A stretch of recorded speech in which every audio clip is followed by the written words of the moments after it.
राजधानी दिल्ली में यमुना पार ठगों का एक ऐसा गैंग सक्रिय है जो महिलाओं को सरेराह झांसा देकर लूट लेता है। ये गैंग न जाने कैसी तरकीब भिड़ाता है कि महिलाएं बिना किसी जोर जबरदस्ती के अपने जेवर खुद उतार देती हैं, जिन्हें लेकर ये गैंग बड़े आराम से फरार हो जाता है। इस गैंग की चपेट में अब तक दिल्ली की कई महिलाएं आ चुकी हैं। ये तस्वीरें ऐसी ही एक वारदात की हैं जो जीटीबी एनक्लेव में हुई थी। सीसीटीवी कैमरे में कैद हुई इन तस्वीरों को देखकर ऐसा लगता ही नहीं जैसे लूट की कोई वारदात हुई हो। बदमाशों ने बड़े आराम से महिला को अपनी बातों में उलझाया, उसकी ज्वेलरी उतरवाई और फरार हो गए। तस्वीरों में नजर आ रही महिला का नाम जयश्री है, जिनकी उम्र 50 साल है। वो जीटीबी नगर में रहती हैं, पढ़ी लिखी हैं, एमटीएनएल में जॉब करती हैं। जयश्री 26 अक्टूबर की सुबह 10:30 बजे मंदिर से लौट रही थी। तभी एक शख्स ने रास्ता पूछने के बहाने उन्हें रोका। इसी दौरान वहां दूसरा शख्स भी आ गया। पहले शख्स ने दूसरे शख्स को सिद्ध पुरुष बताया और जयश्री को अपनी गोल गोल बातों में उलझा लिया।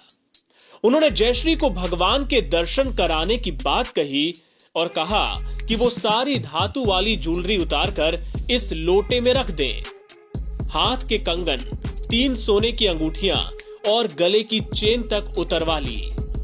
जयश्री भी ये सब कुछ ऐसे करती गई जैसे वो अपने होश में ही ना हो, खुद पर कोई कंट्रोल ही ना रह गया हो।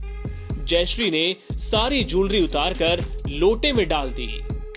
ज्वेलरी उतारने के बाद लोटा जयश्री के पास ही था, लेकिन बदमाश ने उनसे न जाने क्या कहा कि जयश्री ने ये लोटा इस दूसरे शख्स को थमा दिया। इसके बाद बदमाशों ने उनसे कहा कि वो सड़क की इस दिशा में 81 कदम चलकर जाएं।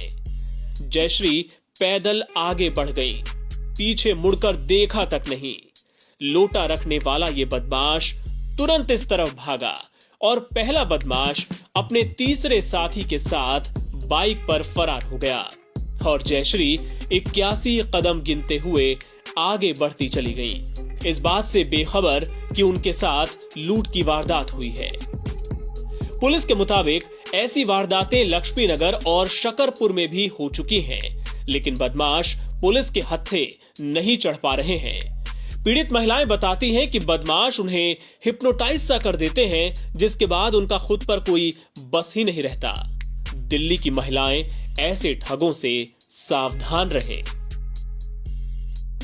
एनबीटी ऑनलाइन की रिपोर्ट।